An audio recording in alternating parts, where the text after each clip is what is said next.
Hi cakers, we've got a fantastic cake for you today. With Halloween coming up, we've made the perfect pinata cake with a jack-o'-lantern face made out of Reese's pieces. We have some really cool candy inside, and we're also going to share our chocolate blackout recipe with you so that you can create this beautiful chocolate pinata cake for your family. Alright, so let's get started on the baking first. I'm sharing with you our chocolate blackout cake recipe. It's a fantastic cake. It's light and fluffy, but yet the color is so dark it's almost black, hence the name. And it's super easy because all you need is one bowl. So in my bowl already, I have taken some sugar, some flour and some cocoa. And I'm just gonna sift the flours, tip in our baking soda and baking powder and a little bit of salt. I'm just going to give that a light stir. To that, I'm going to add my eggs, some vegetable oil, warm water, just lukewarm water, our milk, just a touch of vanilla, and lastly a dash of vinegar. Now all you need to do is whisk it up. Now this is a double batch of the recipe that you can find on our website, and this is going to do 2 8-inch round cakes or 2 20-centimeter round cakes, and then from there we're going to cut each cake into 2 layers so that we get 4 layers of cake for our pinata.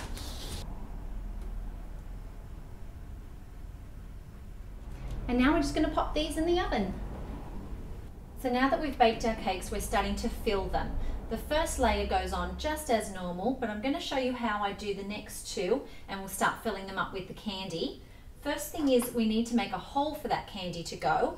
So I have a 3.5-inch round cookie cutter, and I'm going to use that to just line up into the center of the cake. Give it a press, a little turn, and this will also make the perfect tasting cake that the kids don't know about. And we're going to do that to 2 of our layers. Okay, so pop those over to the side. Now, when I'm filling this, I'm actually using a piping tip.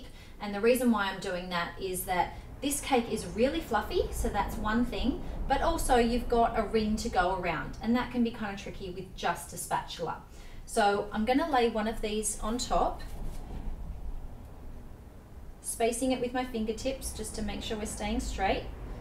Give it a light press and then go around the edges working into the center.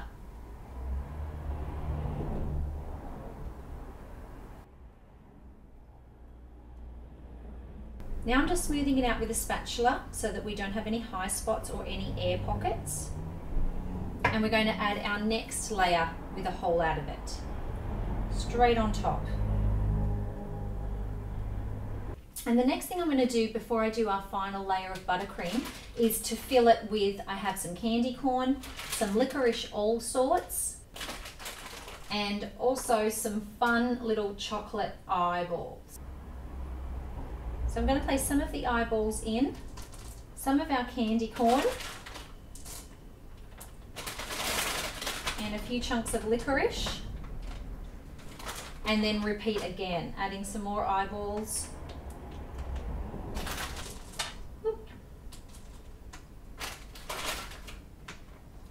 And a few last bits of licorice. You just want to make sure that it stays fairly level though, that's all. You don't want any popping up. Now we can finish it off with our final layer of cake.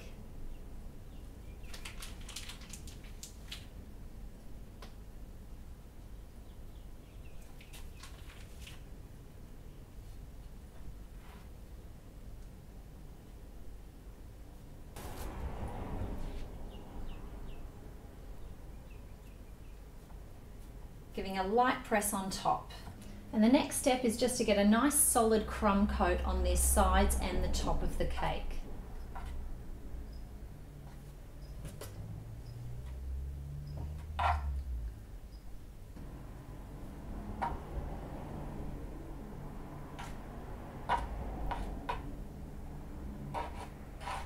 And then we're going to come back and scrape it mostly off.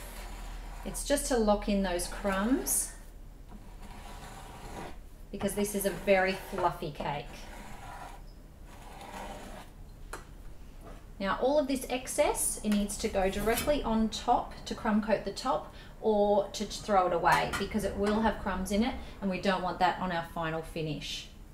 Pull everything back from the edge and just smooth this down.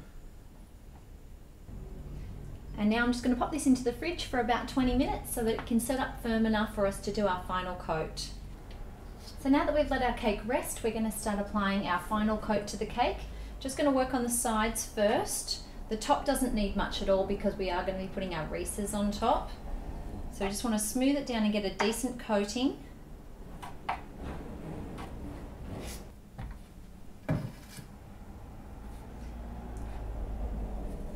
Right, I'm just going to get rid of a little bit of excess, not too much because you do want to have a fair bit to work with your texture. I'm going to make sure I've got a little bit on my spatula. And just going to do little up swishes, and then I'm just going to brush everything in towards the center.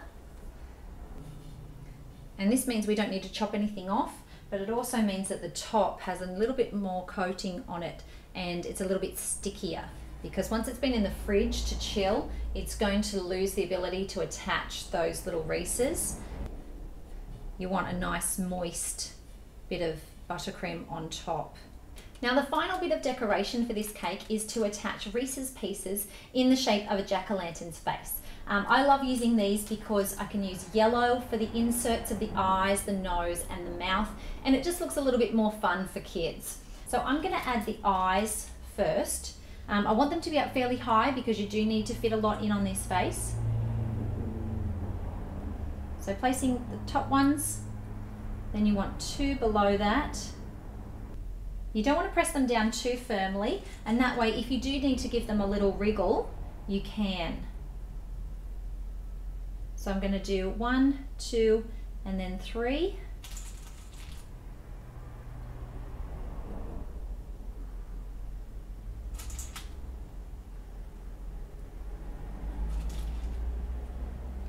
Place those in, and the very next thing I'm going to do is just try to squeeze 2 of our orange in between them just for spacing.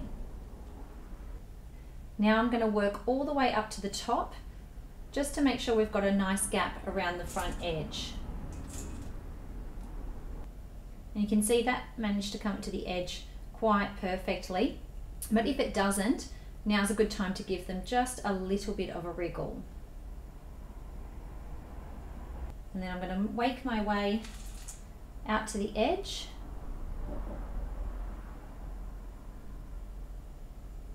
And we just might space them out just a touch.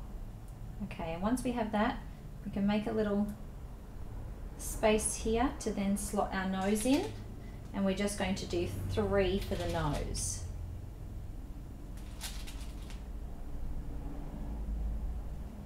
Again, not pressing down too hard in case you need to give them a little wriggle.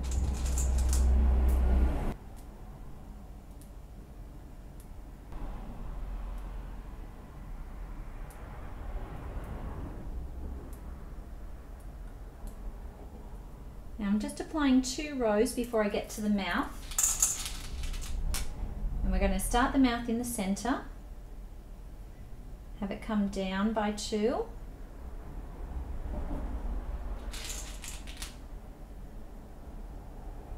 So line that up. I like to pop that into there as well. Put one beside.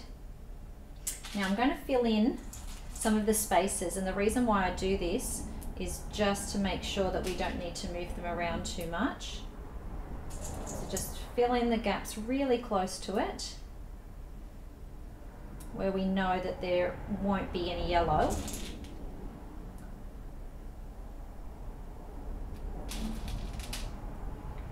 And then we can add a yellow there and a yellow there. And that makes it nice and easy. And now we're going to fill in the whole rest of his face.